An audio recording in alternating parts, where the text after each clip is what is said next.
Hey, everybody, welcome to the show. It's Wednesday, which means it's time for another Leadership Toolkit. My name is Mike. I will be your host. As you know, this is your definitive leadership growth podcast. We jump in every Wednesday. I have had the pleasure of having some really amazing guests, and today is no different. We get in and we have conversations. We just have real life stuff. We talk about what are the wins, what are the losses, what should you do, what should you not do so that you don't suck at leadership. So today I bring on an amazing guest, Thomas Knoll. He is a 6-time founder, 4-time startup employee. He's got 2 exits, thousands of failures and lessons learned. We probably won't get to all of them today, but he's a mentor, he's a leader, and I love this line. He helps leaders turn small moments into big outcomes. So joining me today, I've got Thomas Knoll. Thomas, welcome to the Leadership Toolkit. Thanks for making time for me today, man. My pleasure. Thanks for having me. Yeah, absolutely. So if you would take a few minutes, I mean, you have a really colorful and exciting background, and I think you have a lot to bring. This is one of those that as I was reading the stuff and then you and I talked for a few minutes beforehand, it's like, man, we could do it Rogan style and go like 4 or 5 hours. Yeah. But I don't think either of us has that time today. So we'll have to get going and then maybe have another conversation in the future too. So if you would share with the audience sort of what is your background, what's your business, leadership, management, and or entrepreneurial background, so they can get to know you a little bit. Yeah, I'm blessed and cursed to have all of those things. Right. Worn lots of hats and been in lots of hot seats. But I guess the story arc is that I started building websites back in 1996 on like GeoCities and Netscape and stuff like Nice. that. And it quickly became a lot about building online presence for these real world offline communities. So I did that for, I don't know, 10 or 12 years. And it slowly transitioned to being more about these online first communities that maybe had never even met in person before. And kind of peaked to that part of my career when I was a community architect at Zappos, where we sold shoes and other stuff. But after that, that's when transitioned to starting a few companies of my own. A lot of failures, a lot of hard lessons learned, but lucky enough to get 2 exits from those so far. And somewhere along the way, I just learned that when I was doing, kind of like when you're in these startup accelerator programs, there's a lot of mentor sessions. And once you've gone through one, you get invited to come share the lessons learned with the other founders. And I just learned that I really, really, really, really liked that part, kind of more than even the grind of starting my own companies. And so transition into executive coaching and being able to spend all my time helping with leaders, less on the like tips and advice of things that I think they should do, and more of like, I don't know, the head game, the internal game, the stuff that goes on inside while you're trying to build these companies. So that's really been the most recent part of last 10 years or so of my career, was being able to help leaders survive and thrive. So more leadership mindset coaching, if you will, is what I'm hearing. Now here's something I'm picking up that is pretty unique, because usually, and I mean, first off, we're probably similar generation. I remember GeoCities and then those online communities and so forth as you were setting it up. But it's really unique to me. And you have leaders in every sort of vertical. But it's very unique to have a website builder guy that now fast forward, 20 or 30 years, and you're going, well, hey, now I coach leadership mindset, right? Because normally you go from, would you agree, when you're doing the website stuff, it's much more technical. I mean, and you said like community architect at Zappos versus the human heart and head side is much more emotional. Would you agree with that? Mostly. This might be Okay. part of what we get into today, but like I mostly agree with that. Okay. So what's the mostly rather than fully? I'm curious. What are the differences? How did you have to change yourself to transition from doing the sort of technical, mechanical, or as I see it, those sorts of things Mhm. into the human and heart and head realm? Yeah, I think the mostly part is um, I think all of trying to help humans better connect. Like the building the websites, like it wasn't that itself that was interesting to me. That was like a I always have this picture in my mind of I think the movie was called As Good as It Gets. Um, it was like Helen Hunt and Yeah. Jack Yeah. Nicholson and right Hmm. and then there's like the artist that the artist friend who has this like broken arm, and there's this part where he's like trying to like break his cast and get his cast off so that he can draw, because he's trying to, he just has this drawing that he Hmm. wants to express, and this cast is getting away and he's like kind of ripping it off to like try to like be able to do the art. And that's always felt on the software side of things, was it felt like trying to rip a cast off. It felt So like, you're because sort of like, constricted or yeah, conflicted. You're it's like, like hey, this I'm is doing just the this. stuff. Yeah, it's like we just need to like, this is just what it takes to better help people connect and to share with one another and to tell their stories and to learn from one another. It's like whatever it takes. Yeah, let's just get that to happen um, so that it's easier to connect. Gotcha. And that's interesting. That's a really interesting take, because for me, like, and when you first started talking, it's like it's surface, right? You go, oh, you're building these Mhm. online things and the websites and the communities, and I know what it takes. We were talking beforehand. I do digital marketing and automotive, so it's Yeah. like always I got to beat the Googler and I got to beat the Facebook, and how do I manage this algorithm? Yeah. But Yeah. there's the underlying pieces of that. What I'm hearing you say is sort of, well, yeah, like that's the surface, but underneath it, you're actually creating tools for people to talk and communicate and connect and Mhm. so forth. And I sort of the same thing, a little more twisted when it comes to automotive marketing. It's like, Okay. because I'm trying to capture the human underneath. I'm trying to capture the eyeballs and be able to say, okay, hey, come in here. So that's Yeah. something. One thing I want to expand on before we get too far into it, because and just so you know, Thomas, I can easily get way down the path, and then all of a sudden I'm like, oh wait, I forgot to do this, and we just turn around and go back. So uh I'm ADHD. so We can jump wherever, we this can stay in the rabbit hole or jump to another one. so one of the things that you have on your both your bio and your website, it says something about, is it ikigai? How Ikigai. to Yeah. Ikigai. So what is I went that? Can like you 15 expand on years without ever saying that word out loud. Ikigai?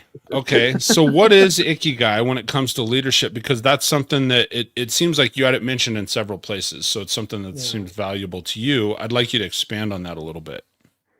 Yeah, and Ikigai is it's a Japanese word. It's a Venn diagram that has four circles instead of three. And Okay. so in all of these, there's spots where two circles overlap and three circles overlap, and there's only one spot where all four circles overlap. And the four circles are what I love doing, what I'm good at, what people need, what the world needs, and what people are willing to pay for. And and there's like descriptions for every single double overlap or triple overlap. Um, but that fourth one is kind of like, it's a self-defining word, where it's like that Hmm. fourth one is where you have all of those four things at the same time, is your ikigai. And so like calling or purpose kind of hits on it, but there's even more to it than that, because um, it touches on not only your internal stuff but also kind of a need or a drive for that to exist. And so it's just an exercise I would always do whenever, we'd sell a company or burn one down. There's this point where it's like, okay, what's next? And I would just always go back to this and try to find like, what is that spot where like, if all four of these could happen, I would, obviously choose that over, just a job, just a career, just people pleasing, what would let all of those overlap. So, Sure. and for me, for, 10, 15 years now, the heart of it was noticing that like what I love doing, what I'm good at, what people need, and what they're willing to pay for is a guide or a Sherpa or a coach or a life raft of through building something from scratch, right? And like knowing how difficult that is and how alone it can feel and how demanding it is. Just having someone who's maybe been there and can help shepherd them across the hard parts. No, that makes a lot of sense. And I appreciate the explanation. It's interesting as you're saying this, and this is a little bit similar, but different. I've been through lots of coaching myself and so forth. And I've got something written here that it's like, oh yeah, the center, it talks about an I am statement. And that's for my own personal stuff. And so you go around like, what are the four things? What are the four quadrants? And I didn't, not having met you prior, it's interesting because you're saying, okay, hey, what do I love? What am I good at? What do I need? What do I pay? The questions on this is like, what are my passions? What are my gifts? What do I stand for? And what do I stand as? And then that creates your center and your, so similarly, like I always, when I'm going through these conversations, it's like, okay, well, how does that relate and how can I communicate that back? And I do a lot of repeating, so hopefully you're okay with that, because it's like, okay, hey, here's what I heard, right? But I think that's super powerful when you're talking about, okay, well, how do you create and become this guide or mentor? You said Sherpa, right? So let me ask you, as somebody who's in that role, because you're spending time and you're saying, hey, I'm helping guide people through this. I got to go back to this statement. And again, this is just how my brain works. You said, I help leaders turn small moments into big outcomes. Reminds me of my friend, Matt. He's been on the show a couple of times and he's always saying, hey, you're just one moment away. You're just one moment away. Yeah. And so when I saw that, I was like, okay, I got an instant connection with this guy. So when someone is searching for, and you go in and you say, okay, hey, let me help guide you. Let me help grow you. What are 3 or 4 things you would tell somebody that is either moving into a leadership role or in a leadership role? What are 3 or 4 characteristics that you would advise somebody to look for in a guide or a Sherpa or a mentor? Yeah. So I want to answer your question. I don't want to dismiss the question, but when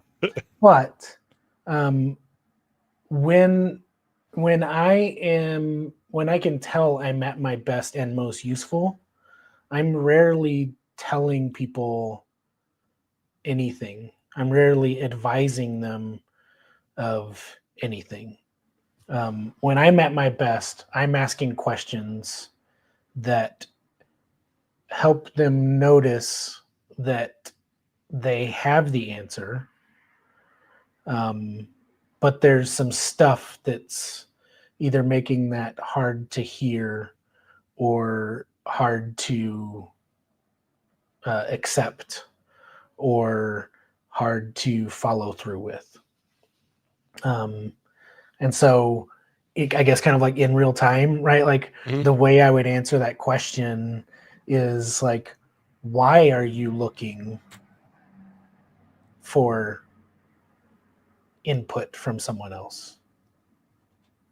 What do you feel like you don't have right now that someone else is going to be able to tell you? How would you know that anyone's advice is helpful instead of harmful for you? I think that's really insightful. And you jumped right here to, hey, why are you looking for something? What are you looking for? How? I think that's something that, especially as leaders, we get into that leadership role, and we were talking beforehand, like you've got these new stresses, you've got this new stuff, and it's easy, at least for somebody like myself, and I have to weigh some of it on that, is like, okay, I'm this type A personality. Now I've got this role, charge, right? Let's go.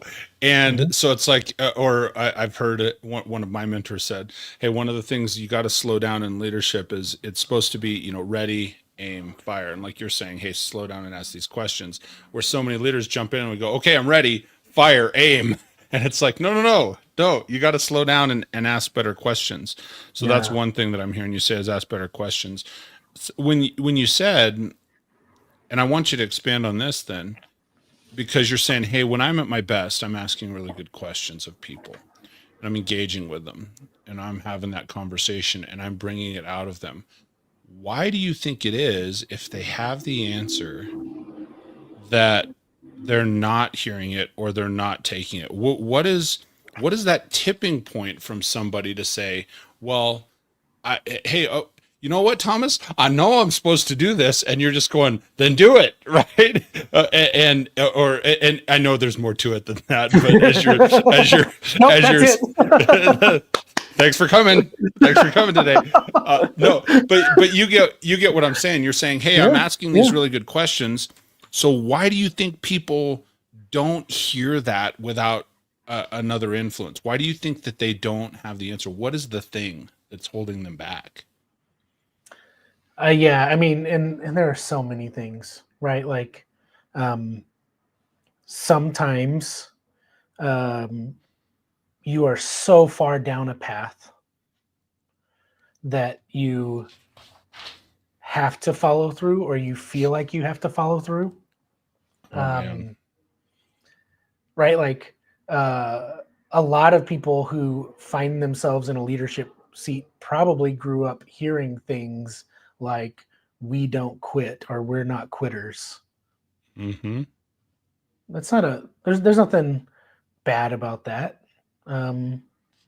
It's great to have, like, I don't know, audacity and integrity and tenacity and gumption and follow through. Like, none of those are bad words.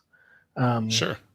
But sometimes you find yourself in a spot where the statement or belief, like, I am not a quitter, I follow through with the things that I commit to, puts us in a spot where I can have one part of me that knows, hey, this isn't the best path we could be on. There's a different way or a better way for us to do this, or I don't even know if we're doing what we should be doing right now, but I can't ask, and I can't stop, and I can't hit pause, and I can't reevaluate, because I'm not a quitter. We finish things that we start. We follow through with our commitments. And so to choose to stop and question and change directions is not just a, like, hey, we should, new information, new plan, here's what we're doing. It doesn't feel that easy. It feels like I might have to change my values. I might have to let go of something that's really important to me, and that might change who I am.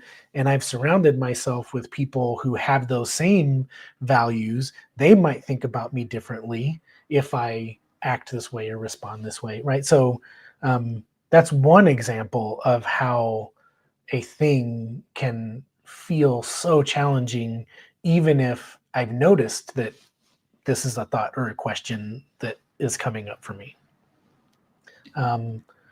There's a lot of other, and we could probably do like 20 different versions of this, so I won't go through all 20, but like, there's also a thing where it has never come up before. Some leaders find them in the spot where it's kind of like the parable of the emperor has no clothes, where systemically the organization or community or entire patriarchal system has them in a spot. Right, the community has them in a spot where no one has really ever challenged them or questioned them before.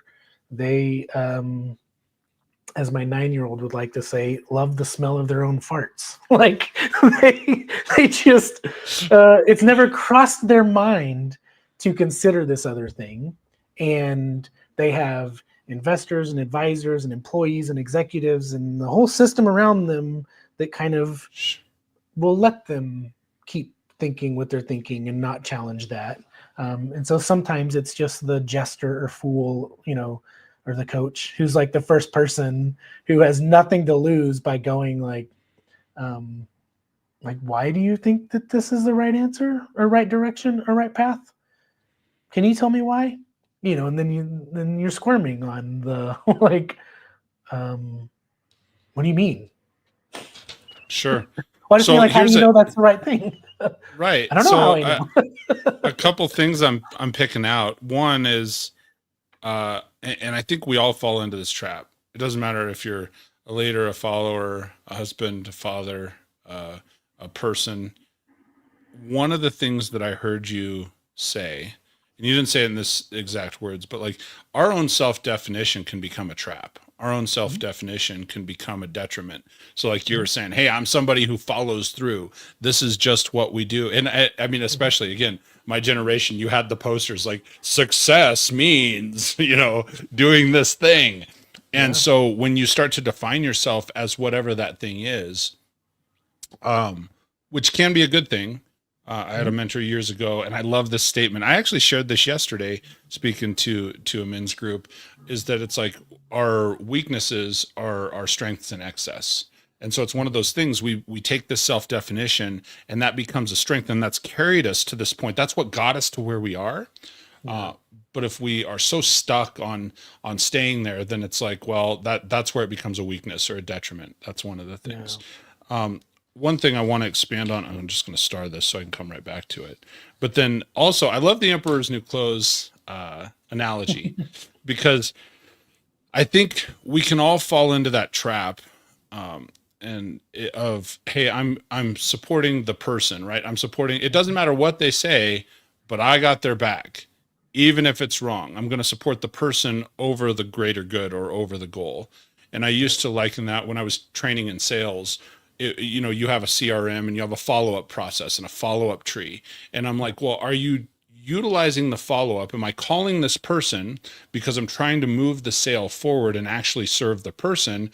Or am I calling the person to satisfy the system? And so that's sort of how relationally I'm thinking about it is, okay, well, if all I'm doing is I'm going to support this person no matter what, you're not sharpening them, you're not growing them, you're not supporting the goal, you're not likely to move forward. And so as a leader, when we realize, and we've all been there, I know I've been there, we probably get into, I'm sure you've been there, where it's like we realize, oh crap, I'm headed the wrong direction, or this was a mistake. And you made it you were very eloquent and very brief when you said this. You said, well, you just choose to stop and go this other way. Is it that easy though? Especially if I've got this whole thing, I've got this whole plan, I've got the whole strategy laid out. We're headed this direction. We're climbing the mountain. I'm headed to the top of the mountain, and we realize, oh man, we didn't pack the right things, or base camp isn't where we expected it to be, or there's weather coming in, or whatever all the things are. Do you just choose to stop, or do you have maybe a few tactical suggestions of, if I'm in that role and I realize I screwed up or it's not the right way, what should the first approach be? How should I start to acknowledge that? Is it just me? Do I approach others? What's the process there, Thomas? So I don't know what the right process is that applies to all people in all situations. Right? It's never going to be all. This is why advice is right. so risky, because it might have even worked great for the person giving the advice, and it might not work at all for this person in this situation. Sure. Some things I suspect are a bit more universal, and so that's why I would invite people to check in and see if these feel right and make sense to them, and if they do, stretch and go for it. Right? Is I've noticed that it's let's like way rewind and let me just say that I think leadership is a descriptive, not a prescriptive word. Right? Like, Expand on that for me. I think the definition of leadership is, or a leader is one who is followed. Right. I agree with you. Like, sure. like in all the different permutations of how how you structure the sentences end up with that same thing. It's the John Maxwell definition where he says, look, if we're headed to the top of a mountain and you turn around and look and there's nobody else there, you're not a leader, you're a hiker.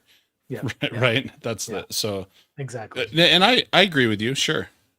And so the first thing that is probably needed is to feel either very confident or certain about the plan that you are going to invite people to help you execute. Okay. And so if I'm not clear about the plan, I probably need to get clear about it. If I'm not confident about it, I probably need to get confident about it. Without that, it's going to be really hard to just tell other people to do stuff that I don't have a high level of confidence about. Not that it's impossible, but you're putting the plan at risk if you don't even believe it enough yourself. And so that's the first place I would start on adapting, adjusting, making this change. What is fun to me is it turns out it's really easy to do the things, the tactics, the strategies.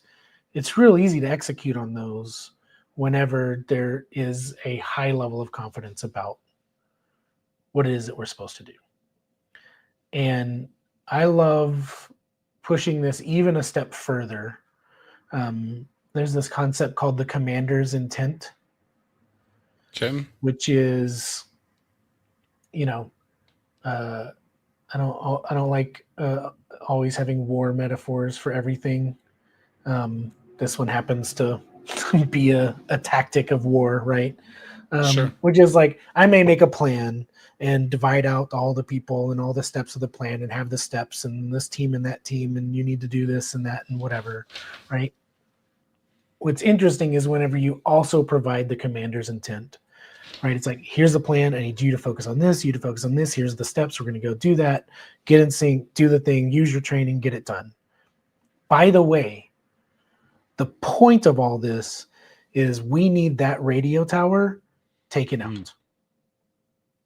If any of you at any point notice a way to accomplish commander's intent outside of the plan and you have the opportunity, you take it, because that's the point of this entire plan and exercise that we're going to do. If everything falls apart, if half of you get cut off, if the step 1 doesn't get done and now everyone's having to scramble for step 2 and 3, right? Like, whatever, everyone know, please remember that the whole point of this is we need that radio tower to be down. If we can provide that level of clarity to people whenever we're telling them what we've decided we want them to go do, if we can provide a high level of clarity and confidence on what our point of doing any of this stuff is, and you're all invited to convey a different plan or to just take the chance if you have it, great, because that's what we're trying to accomplish here. Even if the whole plan falls apart, if you think you've got a better way to do it, well, you're not going to get thrown under the bus for going rogue, but accomplishing the commander's intent. Do you think there are, first, before I go there, there's a couple of things. And I just want to recap this because I think that's actually a really good response. And I know as you and I are sitting talking, to me, one of the things I picked up on, you're a very deep listener. And so I think your leadership style you probably sit and you do a lot of assessment before, you're listening. Okay, well, what is the problem? And you do a lot of listening. You don't have a one size fits all sort of mentality, which I really, I genuinely, I wish it worked. I genuinely appreciate that, because there's a lot of times, like I said, I've interviewed a lot of people, and some of them, there's just universal, hey, this law works, and that, and that, and so forth. I like the way that you worded these pieces, because we said sort of, what are the universal, definitions? How do you determine, hey, I'm going to choose when to stop? Or the reverse of this could be, how do I choose when to start? How do I go this direction with my team? Right. I think you answered it beautifully with these three pieces. One, you said you got to have confidence and clarity in the plan. I think so often, especially newer leaders, will jump in, and I think that's a very universal truth. So often new leaders will jump in and go, well, I think we should do this. What do you guys think? And we risk asking too many opinions. And if you ask, it's worth, I remember the Colin Powell statement years ago that he says, that asking for something along the lines, I'm paraphrasing here, but asking for other people's opinions, they stimulate me, the coming up with the plan, it's stimulating, and so forth. But once we've made a decision, I need you to back the decision, and that's the direction we're going. And so that sort of confidence and certainty, not only does it provide direction for you as the leader, it provides direction for your team, and something that they can get behind. The second thing that I heard you say, which I really like, is clarity. And I think clarity can be difficult like that. It's easy. It's one of those things that can very much become a buzzword, right? Because it's like, oh, well, you just got to get clear on. I know in my life, gosh, even in the last 10 years, people are like, Mike, what do you want? What's the goal of the podcast? Or what's the goal of this thing? Or what's the goal of this that you're doing? And you got to get clear on it. And it's like, well, I think I want to do this, and so I maybe want to expand on that in just a second, but I do like the fact that I think that's a pretty universal truth. You got to be clear on where you're headed. And you sort of tied this in, but one of the things, again, this is my words, not necessarily yours, but you have to convey that clarity. You have to explain to people, what is the why? And I think sometimes we've lost that in leadership. It's, especially like in the 90s and early 2000s, it was like, we're going this way. Why are we going that way? Because we are. That's where we're headed. And that's the pinpoint. And I think it's so valuable. You can have people come and get in behind what that plan is if they understand why they're doing it. If they understand, okay, that's the tower we're headed for, or using an analogy a moment ago, like if we're climbing to the top of the mountain and we realize, we got weather coming in and so forth, or there's a shorter path, there's something more direct, or this blocks our path.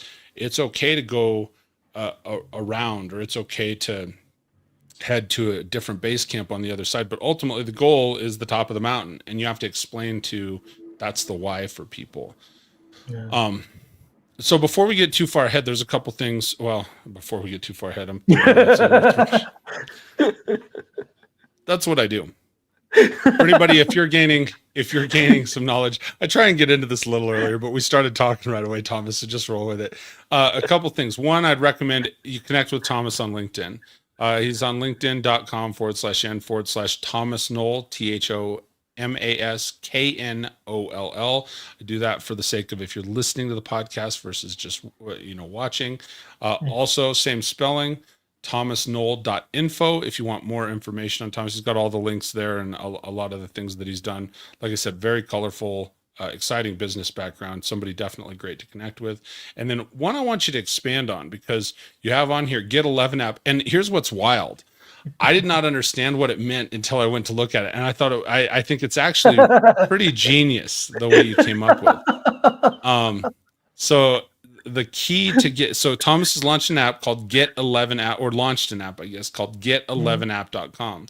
And the key is making one-on-ones massively more valuable. So can you expand on what that is a little bit, Thomas? Yeah.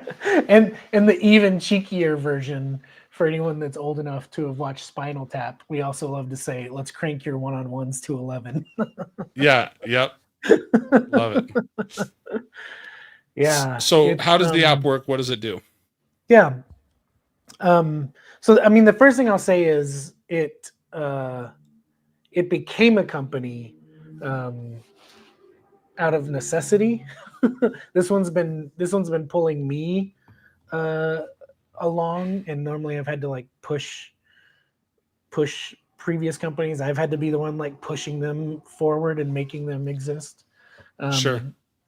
This one happened because so in my executive coaching practice, I noticed that we have like 2 or 4 hours a month of these high fidelity, face-to-face, synchronous, deep dive conversations, and then unlimited asynchronous messaging and support.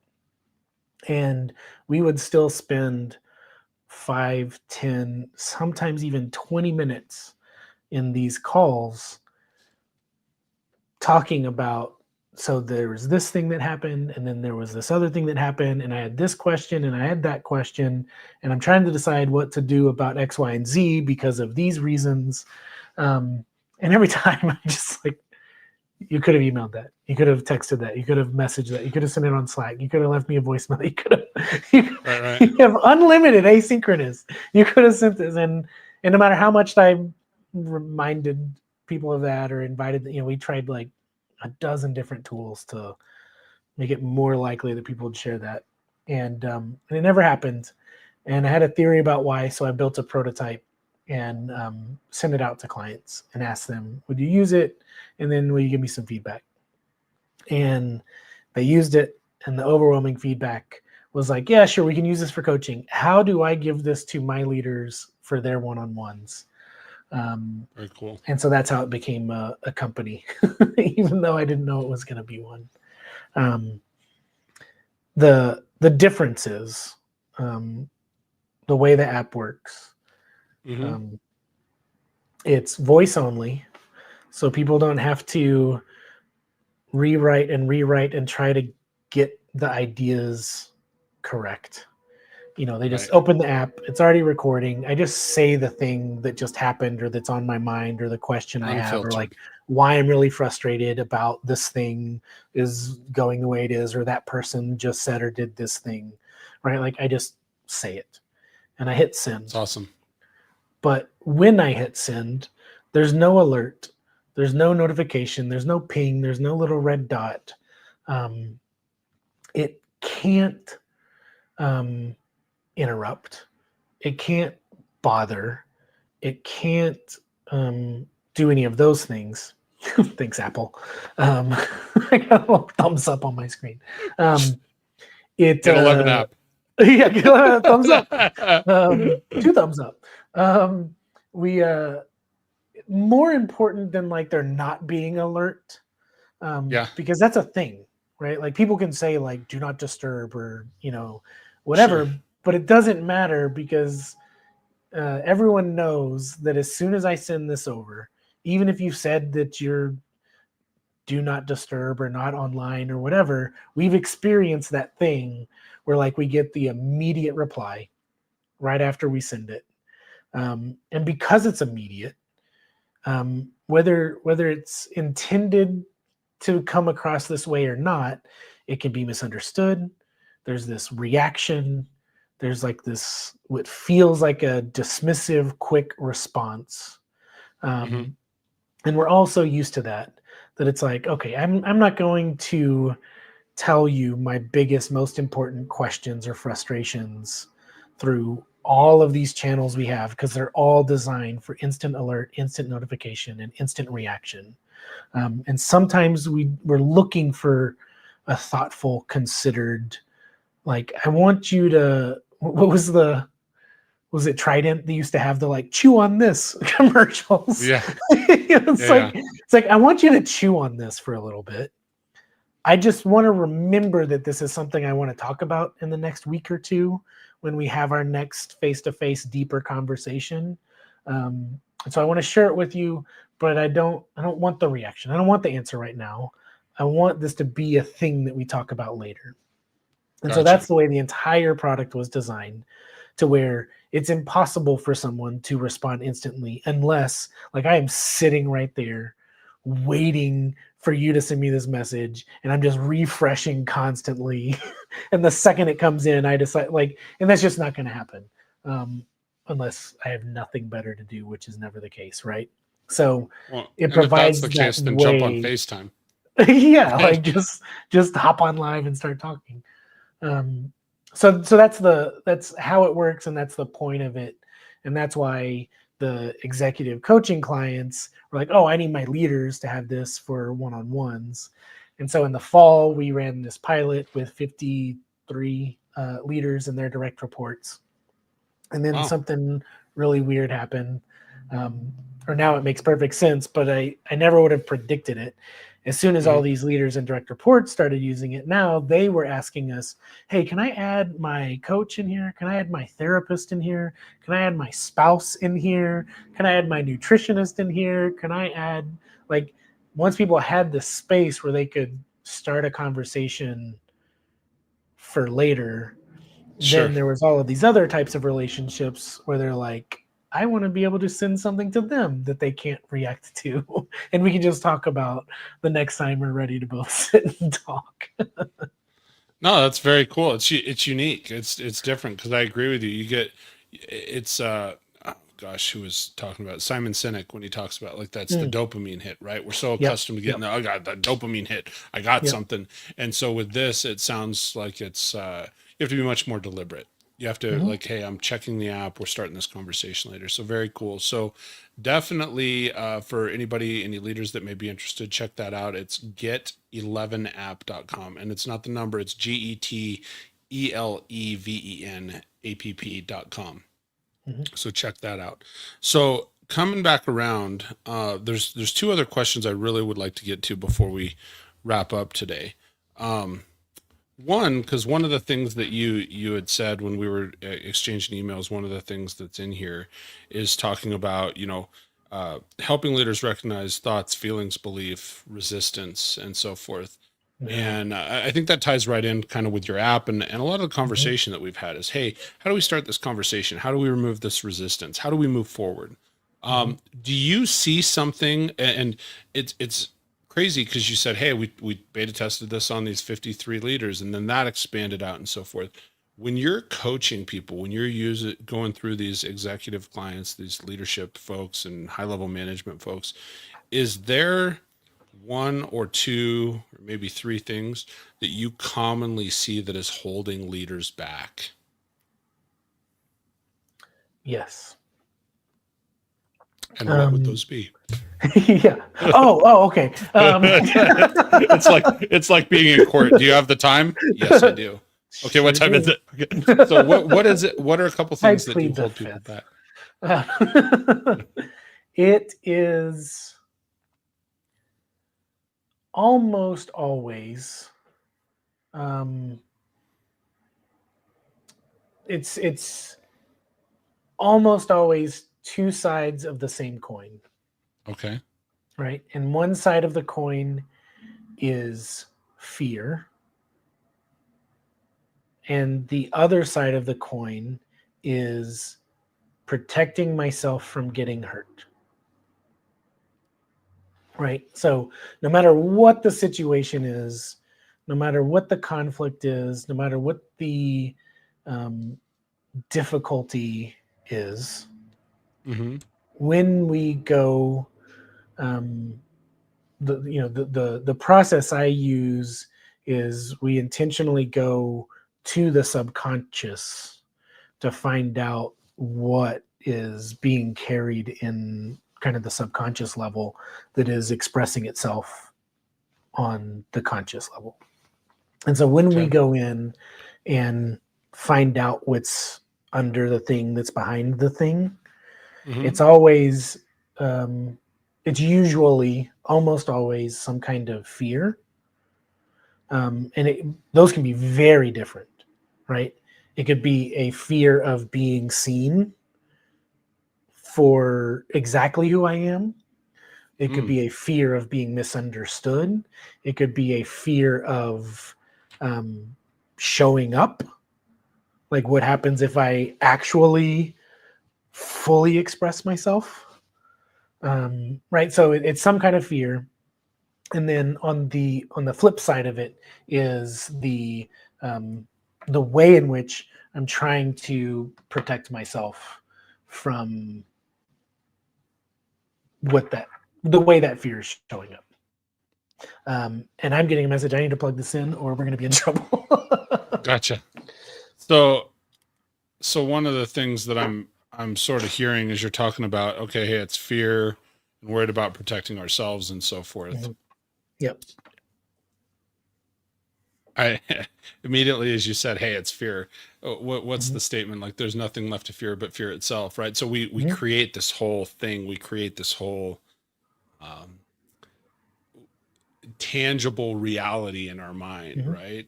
And so when you're saying protecting yourself, and what's crazy to me is because you see a lot of high level leaders, and you're saying, hey, this is common across everybody. Everyone. And so 100%. is there? Well, and I mean, I can think of it myself. Yeah. Times that I've been like, oh, I'm going to do this, and you go, oh crap, am I really going to do that? And then when you actually, the wild thing, and I know it's easy to sit here on a podcast or somebody watches on YouTube, and you hear all the stories, and you hear someone, they go, oh, and once I just did the thing, then I did all, it's millions of dollars. So you watch this 30-second clip of how just life blossomed and so forth. But when you're in that moment, it's really hard. And I've been in those situations too. And it's like, it is hard.